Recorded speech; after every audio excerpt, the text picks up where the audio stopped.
Oui. Verset 50.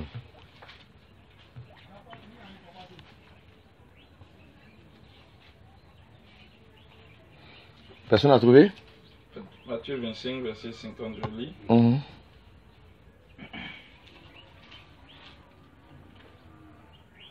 25. Matthieu 27, verset 50 à 51. 27, 50. Ok. J'ai fait la lecture ici, si vous n'avez pas trouvé. Si j'ai trouvé, je vais. Ok, vas-y maintenant. Jésus poussa de nouveau un grand cri et rendit l'esprit. Vas-y. Et voici le voile du temple se déchira en deux, depuis le haut jusqu'en bas. La terre trembla, les rochers se fondirent, les sépulcres s'ouvrirent, et plusieurs corps des saints qui étaient morts ressuscitèrent. C'est bon déjà. Ok. Amen. Donc, je reviens sur ce qui est écrit. On dit, Jésus poussa de nouveau un grand cri et rendit l'esprit. C'est un cri de commandement. C'est ça l'armée. Jésus, c'est le chef d'état-major de l'armée céleste. Vous savez, quand il y a la guerre, il y a un chef d'opération qui est là. C'est ce qu'on appelle le commandant. C'est ça, non? Amen. Le commandant, lui, il dirige les opérations, mais tous les troupes suivent le mouvement du commandant. Et s'il dit à mon... Comment? À mon signal. Oui, à mon signal... À mon commandement, voilà ce que je voulais dire. À mon commandement, tirez! Il dit, ça que je n'ai pas donné l'ordre, vous attendez. Alors, suivez maintenant. Qu'est-ce qui se passe?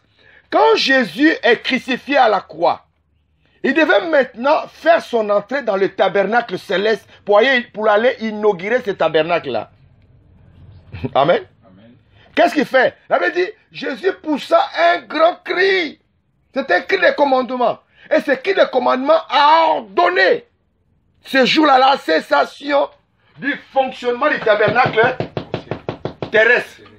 Il dit, ton fonctionnement est terminé. C'est maintenant je rentre dans le lieu très saint du tabernacle céleste. Et cette entrée a été marquée maintenant par le déchirement du voile du tabernacle céleste et terrestre. Pourquoi? Vous voyez le schéma? Voilà le lieu saint et le lieu très saint. Le milieu c'était quoi? Le voile qui le séparait. Ici, la Bible nous dit que le souverain sacrificateur, il entrait ici dans le lieu très saint une fois par an. Tandis qu'ici, les sacrificateurs rentraient ici à tout moment. Là, à tout moment. Mais le problème c'est quoi? Celui qui rentrait ici une fois par an, il est rentré ici avec le sang de bouc. Pour ne pas dire les animaux. Et dès que lui il arrive, il venait offrir à Dieu du sang sur le propitiatoire. Un truc comme ça.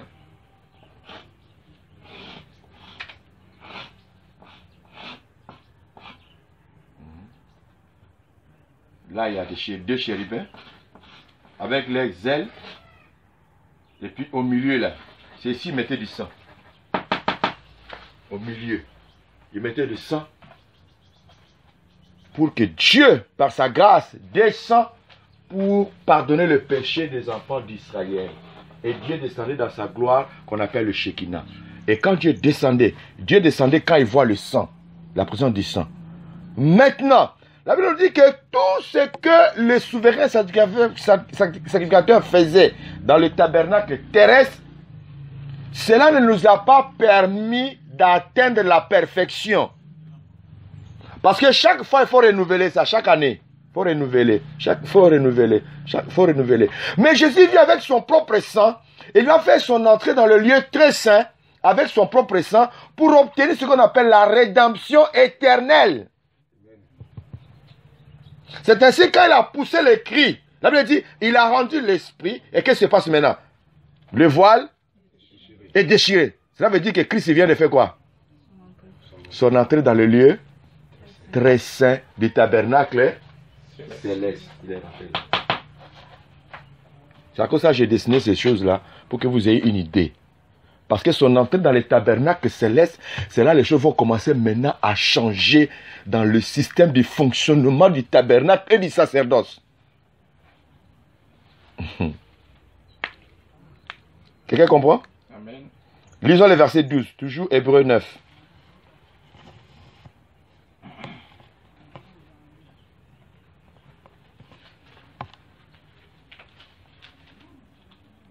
Hébreux 9, verset 12. Et il est entré une fois pour toutes. Écoutez bien, il est rentré une fois pour toutes Dans le lieu très saint. dans le lieu très saint, Non avec le sang des boucs non avec le sang de bouc, et des veaux, mais avec son propre sang, ayant obtenu une rédemption éternelle. Ah, non avec le sang de bouc ou des animaux, mais avec son propre sang. Et son propre sang l'a amené à obtenir ce qu'on appelle la rédemption éternelle. Il est rentré combien de fois? Une seule fois. Une seule fois. Or, le tabernacle terrestre, le souverain sacrificateur est entré Une fois par an. une fois par an, c'est-à-dire plusieurs fois. Chaque fois, il faut renouveler. Mais Jésus rentre une seule fois avec son propre sang. À l'heure où nous parlons, vous et moi, Jésus est où? Jésus est au ciel, oui, mais dans le lieu très saint, sur le trône, le sang de Jésus continue à faire son travail jusqu'à l'heure où nous parlons. Voilà pourquoi nous parlons de la grâce. Parce que le sang continue à couler. Et Dieu voit le sang. Dieu, c'est le sang. Quand il voit le sang de l'agneau qui coule, allez, il est content. C'est à cause de ça, tout ce qu'on fait là, il pardonne. Mais, dis avec moi, mais. Le sang là, ça va s'arrêter un jour. Parce que Dieu sait qu'il y a un élu qui n'est pas encore rentré. Quand il va faire son entrée, il y aura un dernier goût de sang qui va tomber sur les tiens, ça les purifie. Et puis c'est fini. Quand Dieu verra qu'il n'y a plus de sang, c'est à ce moment-là, la grâce va prendre fin. Nous rentrons maintenant à l'étape du jugement. Parce que quand le trône, il n'y a plus de sang, c'est le jugement qui vient. Vous vous souvenez de Moïse? Quand Dieu a dit à Moïse d'aller libérer les enfants d'Israël en Égypte, qu'est-ce que Moïse a fait sur la route? Il partait, et puis arrivé quelque part, qu'est-ce qu'il a fait? Il a été attaqué par des esprits, et sa femme a coupé le prépuce de son fils pour répandre le sang sur lui pour sauver la vie de Moïse. Non, il n'a pas été attaqué par les esprits. Moïse ne voulait pas partir. Il a mangé à dormir sur la route. Il ne voulait pas. Là, Dieu a vu, mais l'homme là, moi je ne comprends pas. Moi je t'envoie et puis toi tu t'entêtes. Donc Dieu a failli le tuer. Tu vois? Et quand sa femme a vu ça, elle a coupé les prépuces de son enfant, il a versé. Donc Dieu a vu quoi? Le sang. Vous voyez? Et quand il a vu le sang, Dieu se souvient de l'alliance qu'il avait fait avec Abraham. La circoncision. Vous vous souvenez? Dieu a vu, non, d'accord, c'est bon. C'était comme ça qu'il a pardonné Moïse. Il a dit, voilà ton frère Aaron qui vient, tu vas aller avec lui. C'est ce que Christ est en train de faire actuellement. L'œuvre de la rédemption continue son parcours. C'est-à-dire que le sang continue à couler sur le trône de la grâce. Comprenez une chose, Jésus ne prie à la croix. Quand nous prions, tu ne peux pas dire que Jésus, je regarde vers ta croix. Non, Christ n'est plus à la croix. Mais Christ est maintenant sur le trône de la grâce. C'est ainsi, en plus, il dit quoi? Il intercède pour nous. Christ n'est plus à la croix, mais il est maintenant sur le trône de la grâce. C'est là-bas son sang continue à couler, à couler, à couler. C'est ainsi que, pour mieux comprendre ça, il faut avoir déjà une image du tabernacle terrestre. Ok? Et Christ rentre là-bas, il obtient ce qu'on appelle la rédemption éternelle. C'est ainsi, vous allez remarquer, il y a combien de venues de Christ? 3 venues. 3 venues. Sur les 3 venues, ok, il y a 2 où Christ prend l'aspect d'un animal. Il y a 2 où Christ descend sur la terre. Le milieu, là, Christ ne descend pas sur la terre.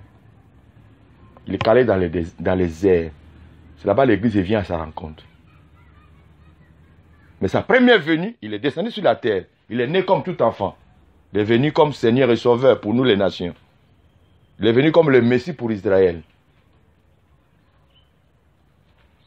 Amen. Amen. Mais regarde, il prend la forme d'un sacrifice. Il vient comme l'agneau de Dieu. Quand Jean le voit, il dit, voici l'agneau de Dieu qui ôte le péché du monde. Il devait garder cette forme-là jusqu'à aller à l'autel, à la croix. C'est ainsi Jean l'a vu comme étant l'agneau immolé. Ok? Quand nous parlons de 7 sceaux, il dit, ne crains pas, voici l'agneau de Dieu. L'agneau immolé de Dieu qui a vaincu. Et il est capable de rompre le livre et d'ouvrir les sceaux. Jusqu'à l'heure où nous parlons, Jésus est toujours à la forme de l'agneau. Amen. Amen. Mais sa troisième venue, parce que nous laissons le milieu là, le deuxième venu, parce que le deuxième venu ne va pas descendre sur la terre. Mais la troisième venue, quand il vient pour son règne de mille ans, il prend la forme de lion.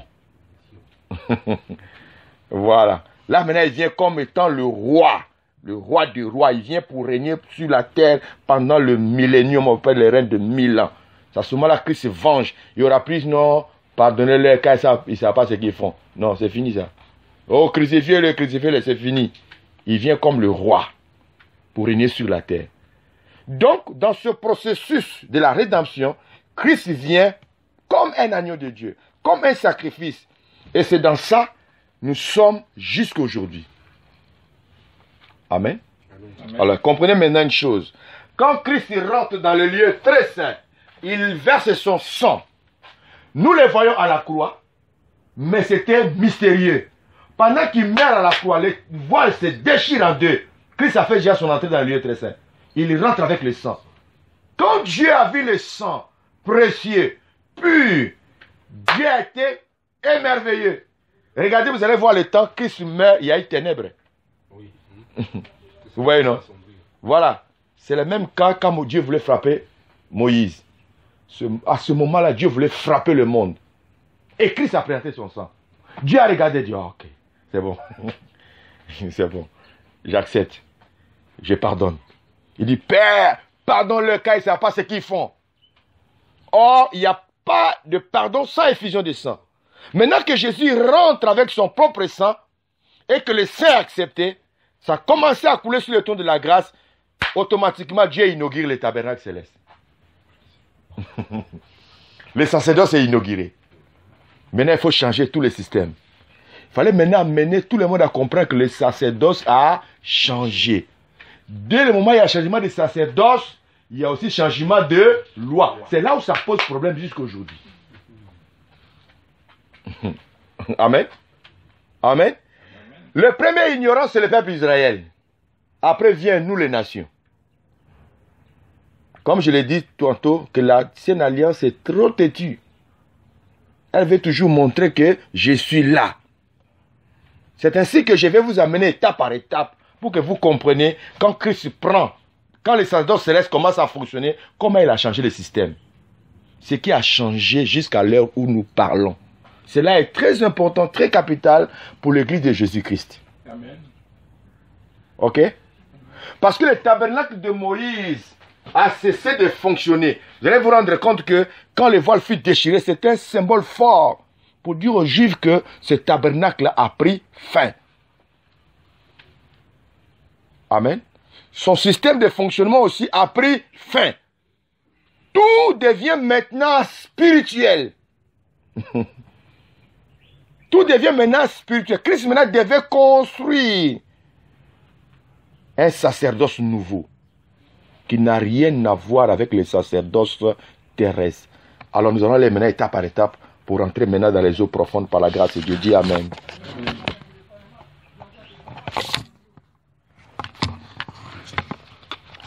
J'aimerais que nous lisons quelque chose que l'apôtre Paul nous révèle ici.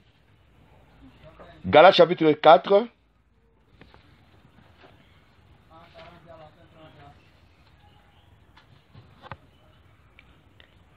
Non, laissons ça d'abord. On va voir d'abord le deuxième point. Vous écrivez le changement du fonctionnement du tabernacle. Voilà. Les changements du fonctionnement du système du sacerdoce. Voilà, c'est ça. le changement du fonctionnement du système du sacerdoce. Vous écrivez Hébreux 7, nous commençons par 12 jusqu'au verset 15.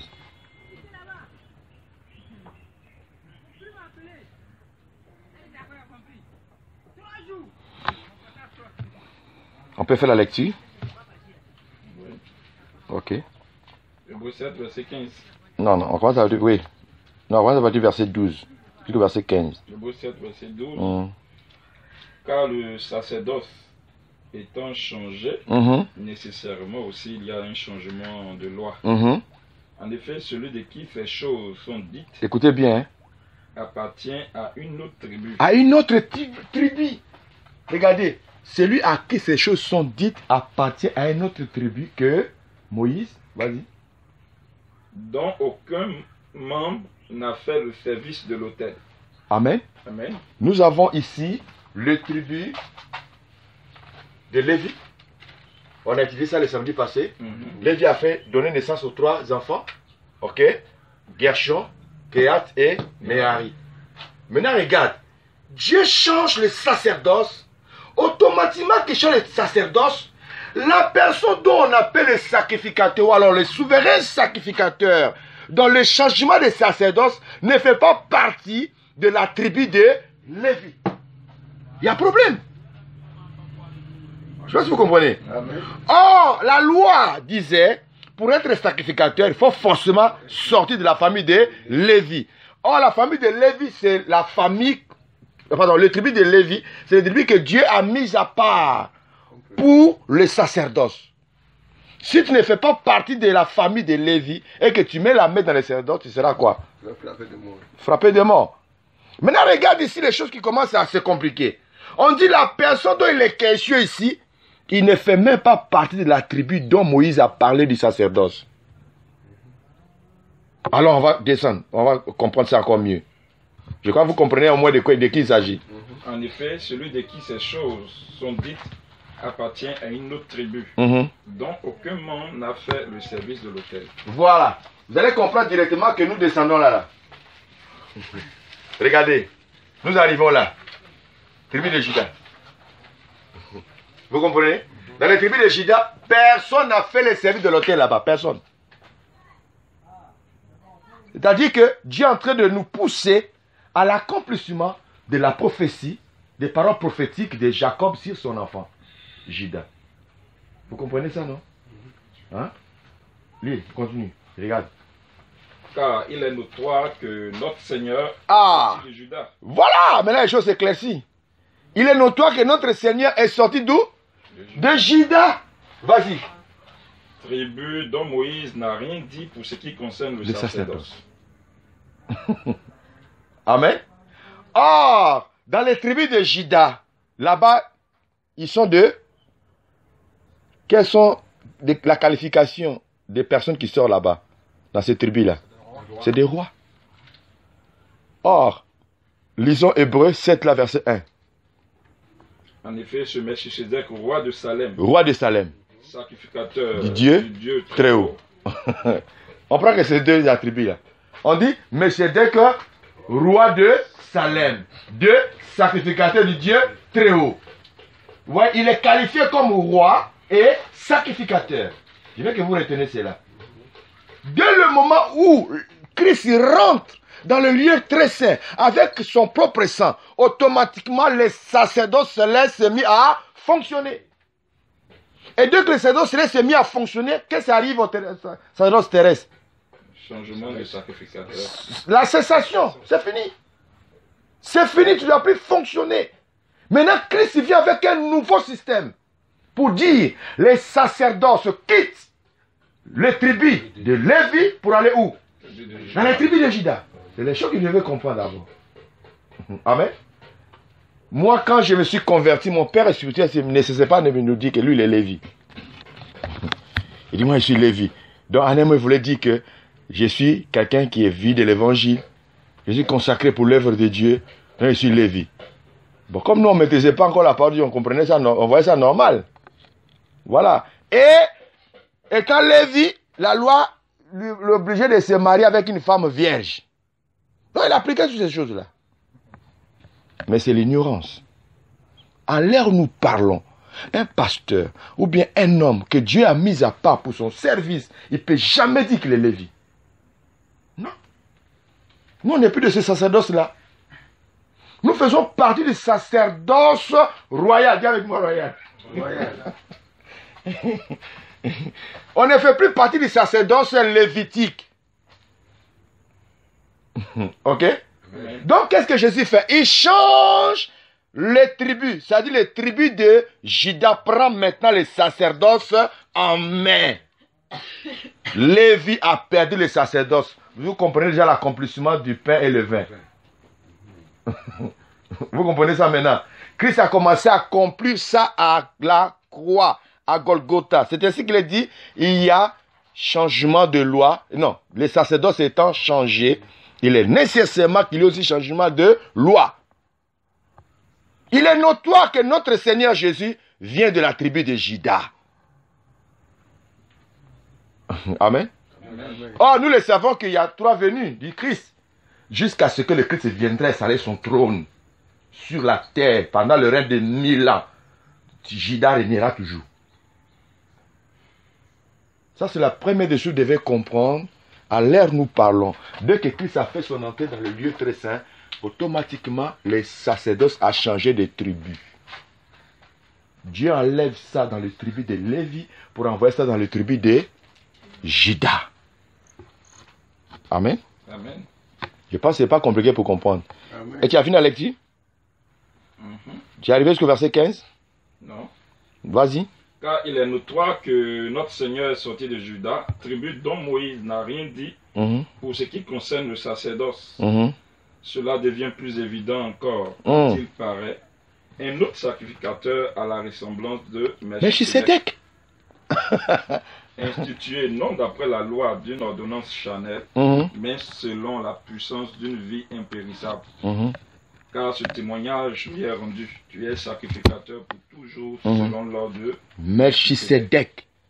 Tu es sacrificateur pour combien de temps? Pour toujours. Pour toujours. C'est l'ordre de... Mais ce n'est pas selon l'ordre d'Aaron. Or, pour être sacrificateur dans la famille de Lévi, il fallait sortir où?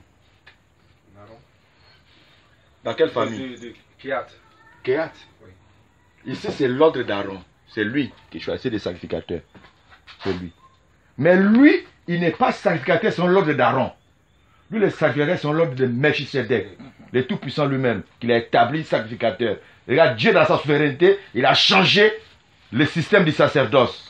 Alors, ce que je voulais maintenant que vous compreniez, dès le moment où il y a eu changement de sacerdoce, le sacerdoce ne s'appelle plus sacerdoce lévitique ni d'Aaron. Il est devenu le sacerdoce royal. Je me fais comprendre? Amen. Il est devenu le sacerdoce royal. Nous allons lire cela ensemble avec vous. C'est-à-dire ça change de nom. Ok? Amen. 1 Pierre chapitre 2 verset 5.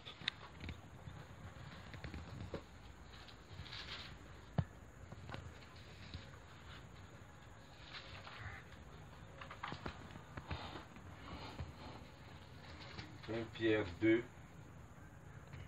Verset 5, oui. Après, tu vas lire le verset 9. Oui, vas-y. Vous-même aussi, comme des pierres vivantes. Comme des pierres vivantes. Être édifié une maison spirituelle. Une sainte sacrificature pour offrir des sacrifices spirituels agréables à Dieu par Jésus-Christ. Verset 9. Mais vous êtes une race élue. Vous êtes une race élue. Vous. Quand il dit vous, il s'adresse à qui? À nous, l'église. Il dit vous êtes une race élue. Écoute maintenant, deuxième. Une sacrificature royale. Un sacerdoce royal. Voilà. Sacrificature royale. Sacerdoce royal. D'autres français disent sacerdoce royal. C'est-à-dire nous, l'église. Nous sommes un sacerdoce royal. Pourquoi on dit royal? Je vais voir si vous maîtrisez bien l'affaire. Pourquoi on dit royal? Par rapport à Juda, oui, qui ont la royauté. Ouais. Melchisédek, lui, il est sacrificateur, il est roi, roi de Salem, puis sacrificateur selon le Dieu très haut. Oui, mais c'est bon, mais tu as mélangé, c'est un peu... La pas... tribu de Tu Judas. as dit des bonnes choses, mais c'est un peu mélangé. Oui. Pourquoi on dit sacerdoce royal? Pourquoi c'est royal? À cause de la tribu de Judas, Oui, tribu de Judas, oui. c'est une tribu de rois. Oui. Royal parce que ça vient de Dieu. Dieu lui-même est un roi. Voilà. Parce que Dieu a donné la royauté à la tribu de Judas. Est-ce que vous comprenez? C'est ainsi que Jésus dit, je suis le lion de tribu de Judas. Oui. Et si Jésus-Christ est le lion de tribu de Judas, nous sommes de quoi? C'est le lion. Nous sommes des Princes. lionceaux.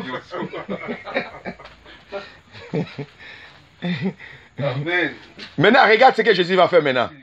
Regarde ce que Jésus va faire. Dans le système de fonctionnement, Jésus va casser d'abord le système lévitique, où c'était limité dans le tribu de Lévi avec les 3 fils. Jésus casse ça. Qu'est-ce qu'il fait? Il élargit maintenant les sacerdoces. Oui. Il dit, moi j'ai élargi pour moi. Oui. Ça va aller jusqu'à toutes les nations. Quelqu'un comprend? Amen. En fait, nous allons lire ça quand même dans la parole de Dieu. Ok. Nous prenons Apocalypse chapitre 1er, versets 1 à 6. Et après, nous allons prendre Apocalypse 5, versets 9 à 10. On a tenté de rentrer comme ça. Hein? Oui? Personne pour lui? 1, verset 1 à 6. Verset 1 à 6. Mhm, Et de la part de Jésus-Christ, mhm, le témoin fidèle, le premier-né des morts mhm. et le prince des rois Mhm. de la terre, à celui qui nous aime et qui nous a lavés de nos péchés Mhm. dans son sang. Mhm. Et il nous a fait un royaume, Mhm. Ah. des sacrificateurs pour son Dieu et Père. Amen. Il nous a fait quoi? Un royaume. Un royaume. Si vous allez voir, je vais parler sur un point. Je vais profiter pour vous mettre ça ensemble en même temps. Mais attends, on va finir d'abord ça, puis je vais vous montrer quand je parle les prémices de sa prédication, quand Christ était sur la terre. Mais on va d'abord finir ça là. Il a fait de nous un royaume. Christ est en train d'ouvrir notre intelligence, qui nous a changé du sacerdoce. Le système a changé et il fait de nous un royaume. On continue. Des sacrificateurs pour son Dieu Un royaume et de sacrificateurs pour son Dieu et Père. et Père. À Ok. lui la gloire et la force au siècle des siècles. Mhm. Amen. Ok. Le chapitre 5, verset 9 à 10, lui, il éclaire ça encore plus pour savoir quelles sont ces personnes qui sont devenues rois. Verset 9 à 10. Mhm. Chapitre 5, verset 9 à 10. Yes. Et il chante Apocalypse. un cantique nouveau, Mhm. disant, tu es digne de prendre le livre Mhm. et d'en ouvrir les sceaux, Mhm. car tu as été immolé et tu as acheté par Dieu. Tu as racheté. Tu as acheté pour Dieu. Ici. À la base, on dit Tu tu as as. acheté pour Dieu Oui. par ton sang Par ton sang. de toute tribu De toute tribu, écoutez bien. et langue Langue, et peuple peuple, et nation. nation. Et qu'est-ce qu'il a fait d'eux? Et tu les as fait rois Roi. et sacrificateurs pour notre Dieu. Amen. Amen. C'est-à-dire, il a racheté par son sang les gens de toute tribu, toute langue, tout peuple. Et tu as fait d'eux un royaume. C'est de ça il s'agit là. Tu as fait d'eux un royaume et de sacrificateurs. Que tu dois comprendre que dans l'écrit Jésus, toi, tu es un roi. Amen. Amen. Amen. Et secondo, tu es un sacrificateur. Jésus veut nous amener à comprendre que dans le nouveau sacerdoce, tout se fait que par sacrifice. Tout homme, qu'il soit homme comme femme, tu es sacrificateur dans le sacerdoce royal. C'est-à-dire que vous allez voir que quand Dieu t'appelle, il t'appelle, tu n'as rien. Dans le ministère, tu n'as rien, il faut commencer. Tout est sacrifice. L'apôtre Paul dit, Romains chapitre 12, verset 1, il dit, je vous exhorte, frères, à offrir vos corps comme un sacrifice vivant, saint, agréable à Dieu. Tu vas venir chanter pour Dieu ce sacrifice. Tu vas aller prêcher ce sacrifice. Amen. Pour venir ici, il faut que je fasse le sacrifice. S'il n'y a pas de sacrifice, ce n'est pas possible. C'est ainsi que la notion du sacrifice doit entrer dans la tête de tout le peuple de Dieu, les hommes de Dieu et l'ensemble du corps de Christ. Tout est fait par sacrifice. Même ton argent que tu as, là, s'il n'y a pas de sacrifice, tu ne peux pas donner bien à Dieu. Ton temps, ton énergie, ta nourriture, tout ce que tu as comme bien, tout tourne autour du sacrifice. Amen. Amen. Donc nous retenons que Christ a fait quoi? Il a élargi le sacerdoce. Maintenant, il a élargi ça dans toute tribu. Il dit en même temps, vous êtes de roi. C'est ainsi, quand la notion t'échappe, je ne sais pas si le pasteur a suivi, il y a une soeur que j'ai priée à la fin. Oui. Elle a reçu une attaque. Elle a dit que je suis venu bien et puis, pendant que je suis passé dans la veille, si je sors, mes pieds ne répondent plus. Et je me sens plus bien. On a dit, mais c'est une attaque. J'ai prié pour elle, paf, elle est revenue en elle-même. Tu as vu? Oui. Donc quand moi j'ai pris là, j'ai pris comme étant roi. Donc ordonne. J'ordonne. Quand tu as cette notion-là, tu as le pouvoir. Amen. Et tu comprends ça? Amen. Elle veut dire, il a fait de nous un royaume, des rois et des sacrificateurs. Ça, c'est la première des choses que nous allons comprendre. C'est ainsi que vous allez voir, aujourd'hui, excusez-moi de mettre un peu les choses ensemble, parce que j'ai laissé mon cahier là-bas, mais j'ai la notion quand même de la tête. Ça va aller par la grâce de Dieu. Amen. Amen. Amen. Voilà. Je vais toucher ce point-là.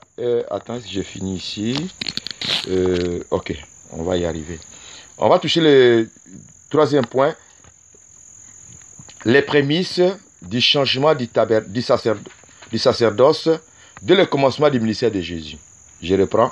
Les prémices du changement du sacerdoce dès le commencement du ministère de Jésus.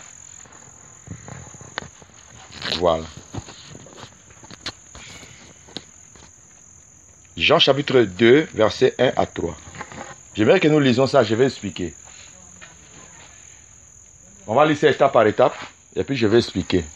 Ça, c'est un message qui est vraiment à part, mais je voulais un peu joindre ça à ce que je viens de dire, pour vous donner un peu une idée. Quand Jésus a commencé son ministère, il s'est présenté déjà comme étant roi. Dans son langage, il lançait déjà les prémices du changement du sacerdoce. Jésus ne s'est pas appuyé sur la loi de Moïse. C'est la loi de Moïse qui l'a crucifié. Voilà. Vous savez pourquoi? La loi de Moïse, c'est la loi de la mort. Pour vivre, il faut mettre toute la loi en pratique. Il faut l'observer dans son entièreté. Là, tu verras la vie. Ça n'a pas la même connotation que la nouvelle alliance. Dans la nouvelle alliance, on a la vie que par la foi en Jésus. Mais la loi, on a la vie quand on met toute la loi en pratique. Là, tu vas vivre. Et quand on parle de la mort dans la nouvelle alliance, dans l'ancienne alliance, c'est la mort physique. C'est-à-dire que tu ne fais pas, on te tue. C'est comme ça. C'est ainsi que vous allez voir, Jésus-Christ lance les prémices de la nouvelle alliance. Avant qu'on revienne là, bon, on va faire d'abord la lecture. Suivez bien. Jean chapitre 2, pas du verset 1er. La mère de Jésus, la fête de Cana, les noces de Cana. Et le troisième jour, il y eut pour une noce à Cana de Galilée. Et la mère de Jésus était là. Et Jésus fut aussi convié à la noce, ainsi que ses disciples. Voilà, vous voyez, il y a eu des noces à Cana, la mère de Jésus était là, et Jésus fut aussi invité. Quand vous analysez déjà, vous allez comprendre que c'est la famille. La personne qui a organisé les noces, c'est un parent de Jésus. Parce que Marie était là, Jésus fut invité, aussi ses disciples. Ok? Maintenant on continue la lecture, suivez bien. On dit quoi? Et le vin étant venu à manquer, la mère de Jésus lui dit, ils n'ont pas de vin. Ok, arrête-toi là. Ici on dit quoi? Ici on dit quoi? Le vin ayant manqué, Le vin ayant manqué. la mère lui dit, la mère de Jésus lui dit, ils n'ont plus de vin. Arrête un peu. Regardez bien. Noces, c'est une fête. Ok? On ne parle pas de la nourriture qui manque. On ne dit pas que non, il n'y a plus de musique. Mais ce qui manque dans la fête là, c'est quoi? C'est le vin. On dit le vin ayant manqué. Jésus arrive, lui aussi il a besoin de boire le vin là. Mais il arrive, il n'y a plus de vin. Et maintenant regarde ce que Marie fait. Marie vient voir Jésus, dit, il n'y a plus de vin. Là, elle veut dire, comme toi tu es parent, dans la famille, doit aussi ça contribuer. Tu n'es pas allé voir comment le pouls. Mais elle vient voir Jésus dit qu'ils n'ont plus de vin. Tout a été prophétique et inspiré par Dieu. Oh, nous savons bien que Jésus a donné la signification du vin. Vous comprenez? Il dit cette coupe est la nouvelle alliance. Cela veut dire quoi? Jésus arrive à la fête. Jésus arrive. Le vin qui était là devait prendre fin parce que le Messie est arrivé. Ça dit c'est le temps du bon vin. Le nouveau vin doit commencer à fonctionner. Le mauvais vin doit prendre fin. Romains 10, verset 4, rapidement. Verset 4. Christ. Romains 10, verset 4. Car Christ est la fin de la loi. Christ est la fin de la loi. Est-ce que vous comprenez? Donc Jésus arrive, on dit le vin ayant manqué. C'est prophétique. Parce que le vin ancien et le vin nouveau représentent des alliances différentes. Donc le vin qui était là, qui représente l'ancienne alliance. Jésus arrive, c'était la fin de l'ancienne alliance. Maintenant, la nouvelle alliance doit commencer. Le nouveau sacerdoce doit commencer à fonctionner. Qu'est-ce que Marie fait? Elle vient voir Jésus. Il n'a plus de vin. Toi, tu dis quoi? Et là, Jésus il fait semblant, il dit non, mon temps n'est pas encore venu. Quelques minutes après, il appelle ses disciples et dit allez-y, prendre des vases de pierre et remplissez d'eau jusqu'au bord. Ils sont partis remplis. Ils arrivent et disent donnez ça à l'ordonnateur du repas. La Bible dit que c'est quand l'ordonnateur du repas, il goûtait l'eau, l'eau s'est changée en vin. C'est lui qui a goûté. C'est lui qui a rendu témoin. Lui, il ne savait même pas où c'était. Pour lui, c'est du vin. Il a fait comme ça. C'est quoi ça? C'est bien. Ah! Mais c'est bon, et il a commencé à donner. Alors, ceux qui étaient là commencent à boire. Ah! D'où ça sort ce vin-là? Mais dis donc, ils sont partis voir l'ordonnateur du repas. Comment tu nous as fait ça? Il dit, je vous ai fait quoi? Mais dis donc, mais ça c'est du bon vin. Mais pourquoi tu as gardé ça longtemps? Il dit, on donne d'abord à la fête, on donne d'abord du bon vin. On boit. Quand on est ivre là, mais là tu envoies les faux là. Là, on s'en fout de ça. Il parle de l'ancienne alliance, de la nouvelle alliance. La nouvelle alliance, c'est le bon vin qui est venu à la deuxième position. L'ancien vin, c'est l'ancienne alliance. Les gens ont goûté. Ce n'était pas bon parce que c'était l'ombre. C'était les à peu près. Mais ce n'était pas l'exacte représentation de choses. Mais pourquoi Jésus, son premier miracle, il va voir seulement la paix de vin? Pourquoi ne pas aller guérir un malade? On peut se poser des questions. Oui. Vous voyez, les païens prophètes disent non, Jésus lui-même il a changé l'eau en vin. Cela veut dire qu'il nous autorise de boire. Ce n'est pas ce que Jésus voulait dire. Jésus nous a amené à comprendre, je vais vous amener à comprendre que, à ma présence, le mauvais vin doit prendre fin. Je suis la fin de la loi. Nous rentrons dans un nouveau vin où chacun doit prendre et pour être vraiment rassasié. C'est ainsi dans ce message, il disait, on ne peut pas prendre du nouveau vin pour mettre dans les vieilles outres. Ça va s'éclater. On prend juste le nouveau vin, on met dans les nouveaux outres. Amen. Amen. Amen. Amen. Est-ce que vous comprenez? Amen. Les noces de Cana. Amen. Vous voyez, donc, les gens, ils ont bu, mais sans comprendre ce que Jésus leur disait. Jésus voulait leur faire comprendre que le temps de bon vin est arrivé. La nouvelle alliance. Alors, maintenant, regarde. Toujours les prémices dans sa prédication, pendant le temps qu'il était sur la terre. Il a annoncé déjà à l'avance que la loi est finie. Moi, je suis la fin de la loi. Il est assis comme ça, voilà, des scribes, des pharisiens qui envoient une femme adultérienne pour dire à Jésus, voilà, nous l'avons attrapé, en flagrant délit d'adultère. Jésus dit, oui, je vous écoute. Il dit, la loi de Moïse dit. Oui, la loi dit quoi? Une telle femme doit mourir par lapidation. Il dit, ah bon? Oui. Et toi, tu dis quoi? C'est-à-dire la guerre entre l'ancienne alliance et la nouvelle alliance. Vous comprenez?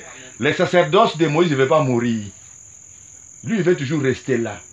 La Bible dit Jésus s'est abaissé, il a commencé à écrire par terre.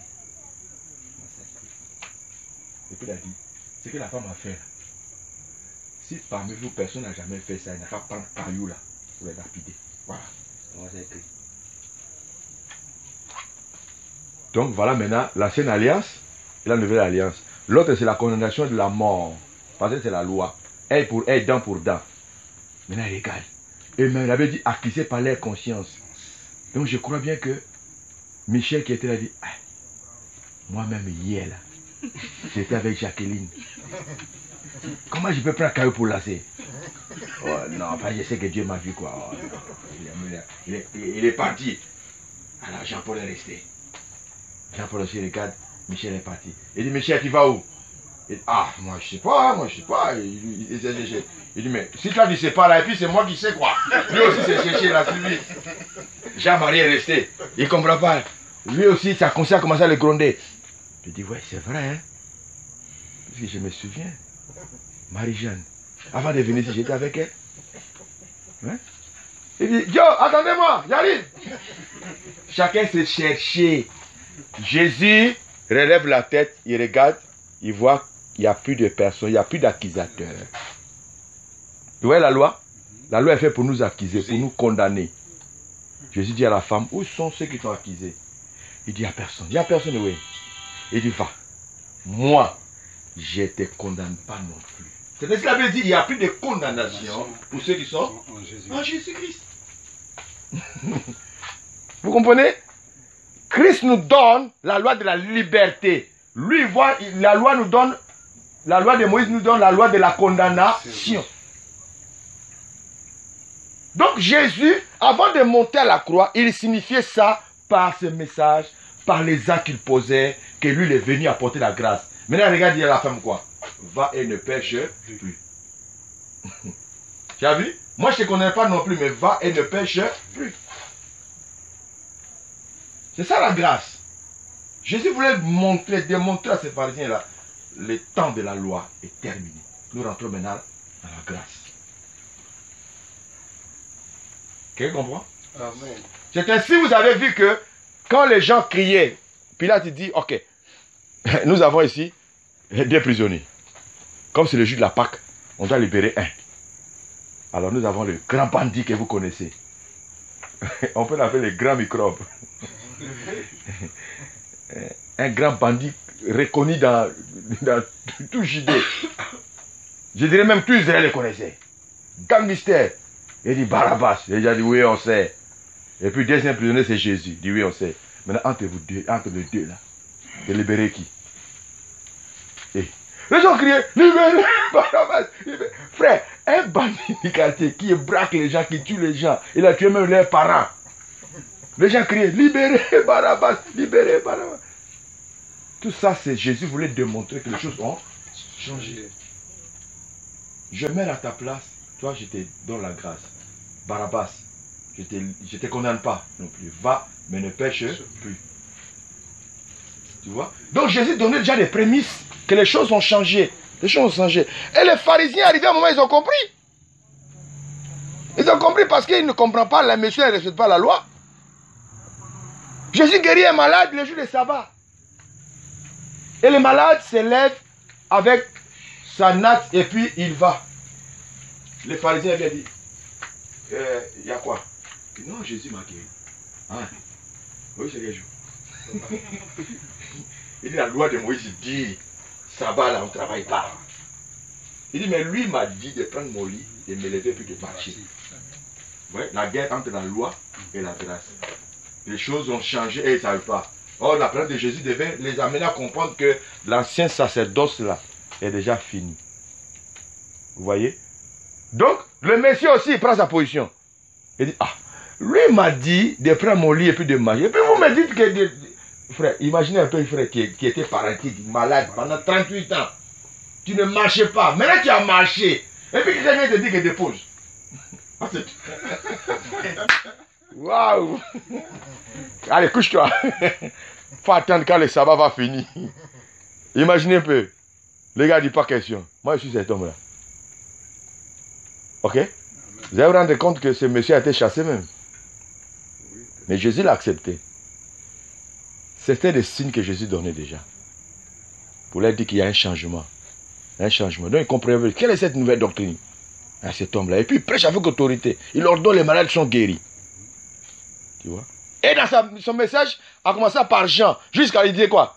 Repentez-vous car le royaume des cieux est proche. Il parlait maintenant du royaume. Repentez-vous car le royaume des cieux est proche. Il parle du royaume. Parce que les choses ont changé par la grâce de Dieu. Amen. Amen. C'est ainsi, j'ai nommé ce message le mystère du sacerdoce royal. Dès le moment où il y a un changement, Christ change maintenant le système de fonctionnement. Et là, nous voyons qu'il rentre dans le lieu très saint, il verse son sang, le sacerdoce royal commence à fonctionner, ça change de tribu, il élargit. Amen. Amen. On va s'arrêter là pour aujourd'hui, il a élargi le royaume. Maintenant, nous allons voir des choses qui doivent changer dans la nouvelle alliance, dans le nouveau sacerdoce, que nous les autres, là, on continue à pratiquer. Nous allons prendre le temps. Vous aurez le temps de poser les questions que vous voulez. On va aller étape par étape pour que vous compreniez encore mieux. Ok? Amen. On parlera de soi-disant les fêtes chrétiennes. On va en parler. Ça, on va commencer à rentrer dans les détails le samedi prochain. On parlera de la dîme et la libéralité et les droits des prédicateurs. On parlera de ces choses-là. Amen. Amen. On parlera des tennis sacrés du sacerdoce. Voilà quelques éléments qui nous ont touchés. Comme je vous ai dit que je vais vous donner l'essentiel de ce message-là. Parce que la largeur de l'affaire, ça, c'est à l'institut que je donne ça. Que Dieu nous bénisse. Amen. Voilà, s'il y a des questions.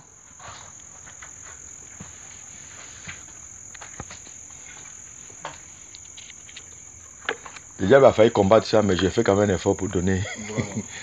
ce qu'il fallait.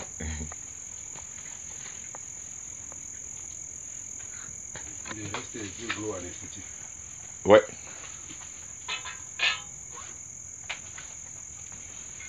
Tu as vu le pasteur, les deux pasteurs qui étaient là? Oui. Ils ont été impactés par le message sur la parole prophétique. Oui, le développement. Ils ont été frappés. L'autre là, le pasteur à Bobo Baoulé. Là, il est revenu. Parce qu'on devait parler de la doctrine. Voilà. J'ai failli arrêter même le programme. Voilà, mais après, je me suis dit que bon, on va continuer comme ça. Et jusqu'à ce que Dieu va nous conduire.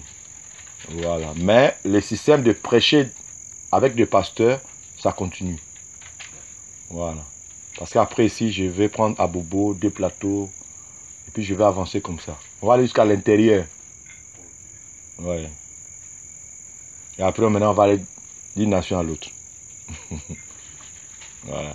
Moi, ma vision, vraiment, c'est des pasteurs. Quand je sors dehors, là, c'est des pasteurs. Il faut qu'on s'assoie pour qu'on puisse parler. Tu vois, quand je suis là, je ne touche pas les problèmes doctrinaux. Voilà. Maintenant, si tu veux comprendre certains points doctrinaux que nous en parlons, comme j'avais dit, il y a une sœur qui avait posé la question sur le baptême, si je ne me trompe pas. Voilà.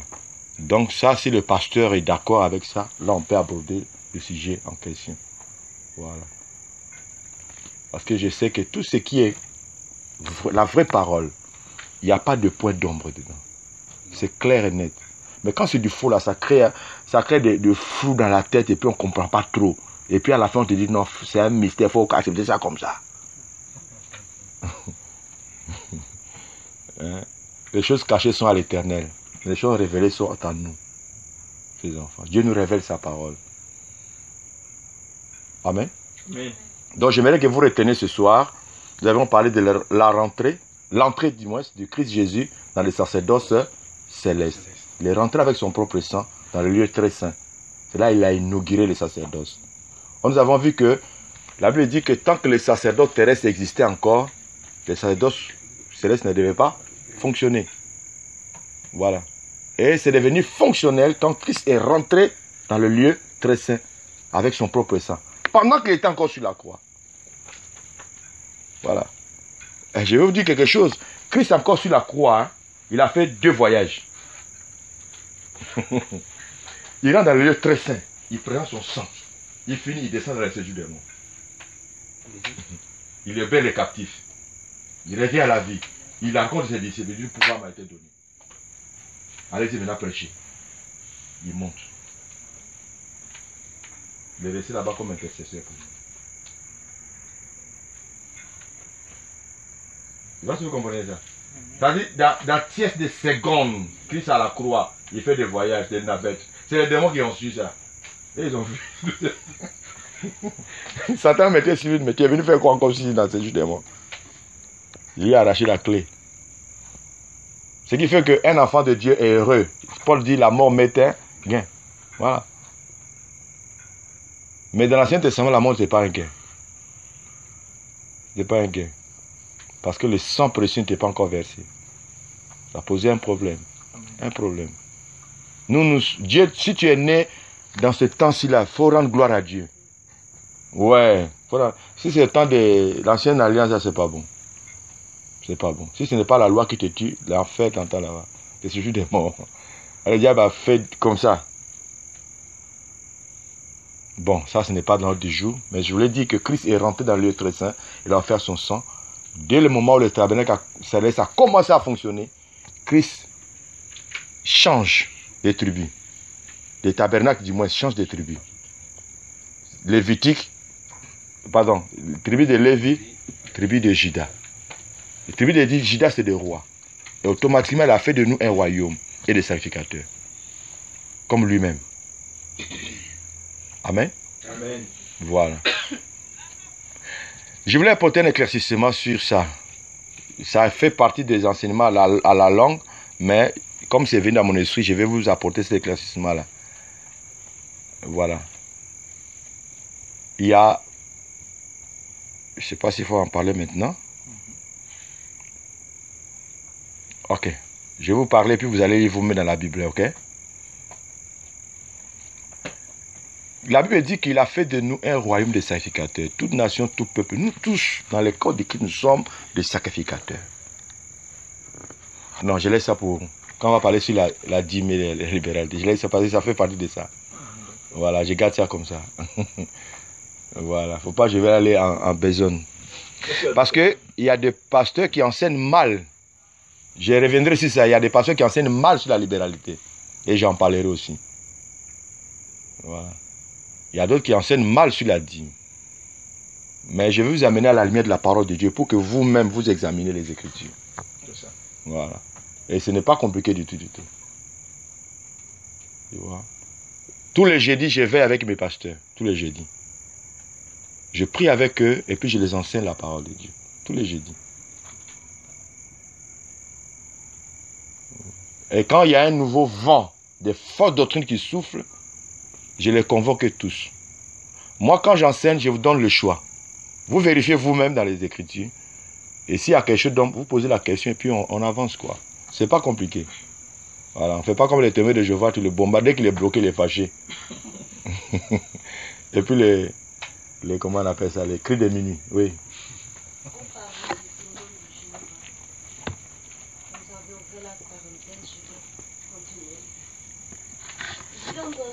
Parler de Jésus. J'ai rencontré une soeur, c'est un ami à qui m'a approché d'elle. Tu as croisé qui? Je lui, une soeur. Oui. Et quand je lui ai parlé du royaume, elle m'a dit qu'il n'y a de royaume nulle part. Et que le royaume c'est sur la terre.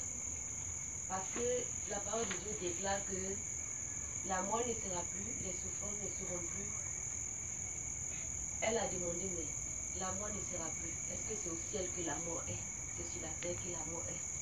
Donc Dieu va envoyer ses anges au moment donné, comme il a dit. Ils vont nettoyer toute la terre, ils vont arranger la terre. Et c'est là que Dieu va venir établir son royaume. Et toi, tu lui as dit quoi? Ce que je voulais lui apporter comme ce que je sais du royaume en rapport avec la parole, c'était malvenu parce qu'elle était convaincue de ce qu'elle m'avançait. Est-ce qu'elle a...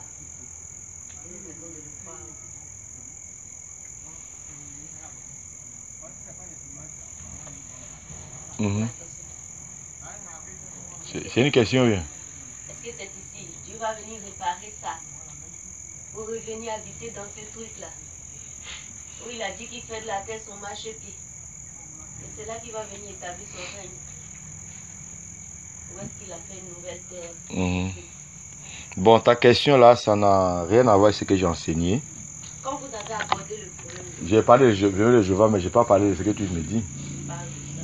Moi, j'ai dit, témoin de Jéhovah, quand il est énervé là, quand il y a une question, donc il n'arrive pas à répondre, il devient nerveux. C'est comme aussi les gens des cris de minuit. Vous avez entendu parler des cris de minuit? Voilà.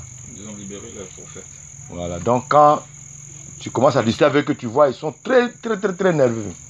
Parce qu'ils ne maîtrisent même pas, ils ne savent même pas ce qu'ils disent, ces gens-là.